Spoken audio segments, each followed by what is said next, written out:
नमस्कार, आप सभी का स्वागत है।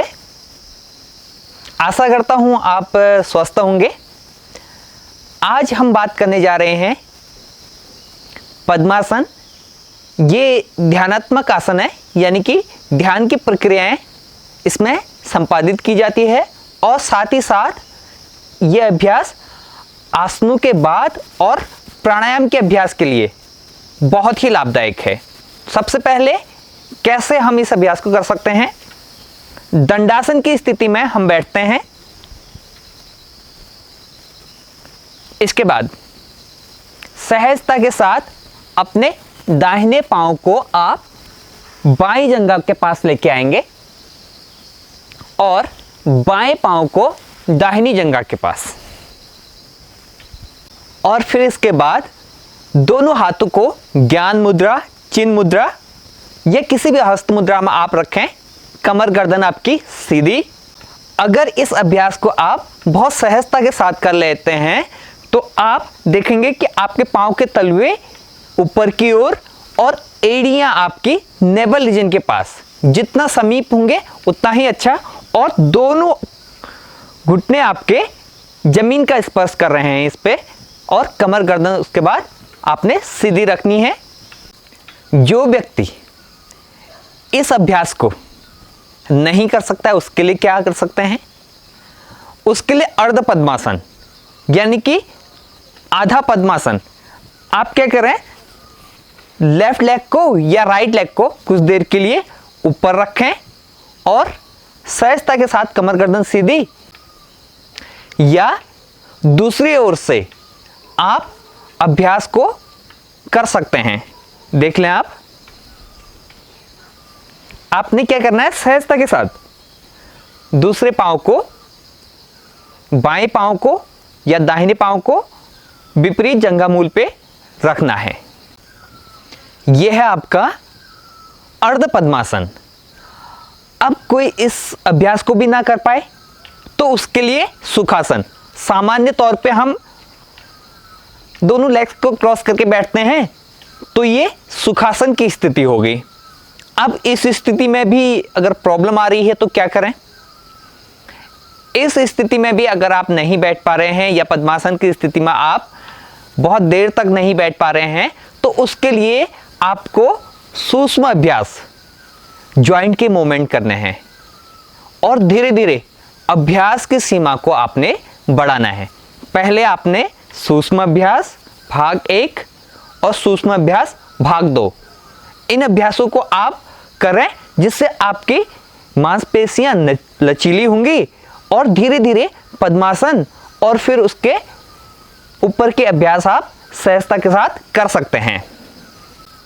घेरण संहिता में महर्षि घेरण ने, हठयोग का ये ग्रंथ है, उसमें पद्मासन के साथ बद्ध पद्मासन का भी अभ्यास बताया गया है। उस अभ्यास को हम कैसे कर सकते हैं उसे भी हम जान लें। पद्मासन की स्थिति के बाद आपका पद्मासन बहुत अच्छा इसमें होना चाहिए।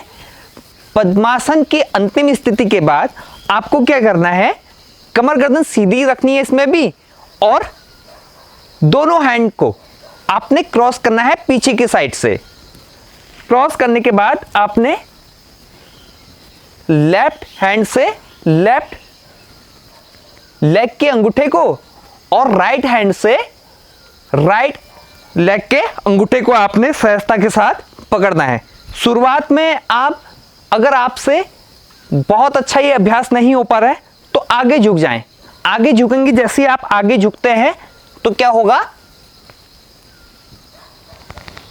दोनों कोहनियां आपकी और समीप आ जाएंगी पीछे से,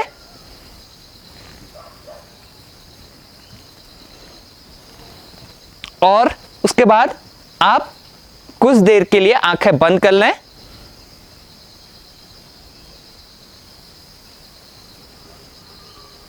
और फिर सहजता के साथ कुछ देर रुकने के बाद धीरे से वापस। इस स्थिति में आप चाहे तो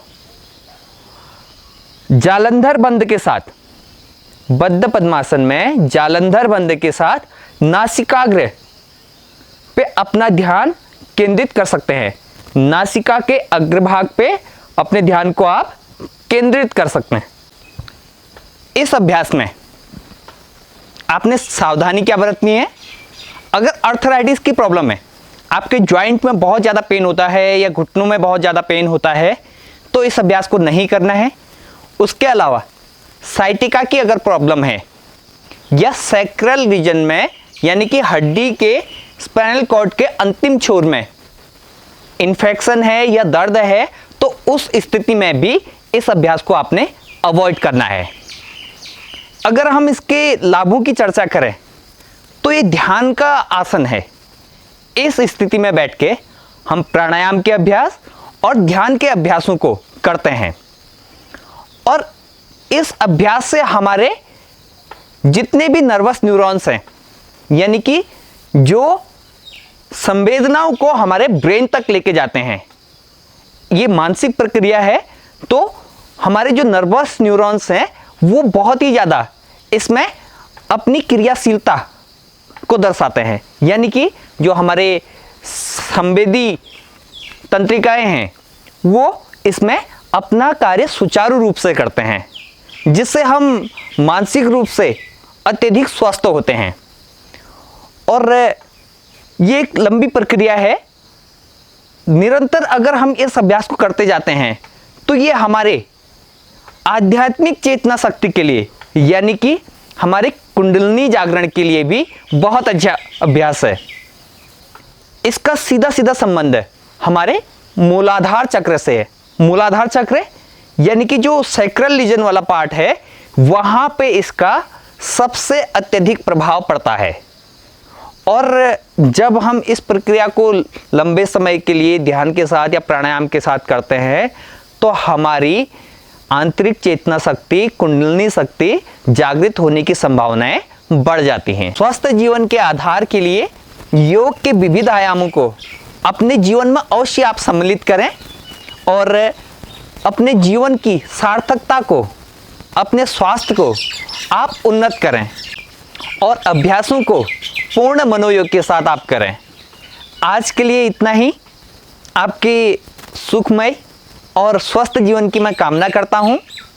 और अगर आप इस चैनल में नए हैं तो चैनल को अवश्य सब्सक्राइब करें ताकि मैं आप तक स्वास्थ्य से जुड़ी विविध आयामों को आप तक पहुंचा सकूं। आप सभी का बहुत बहुत धन्यवाद।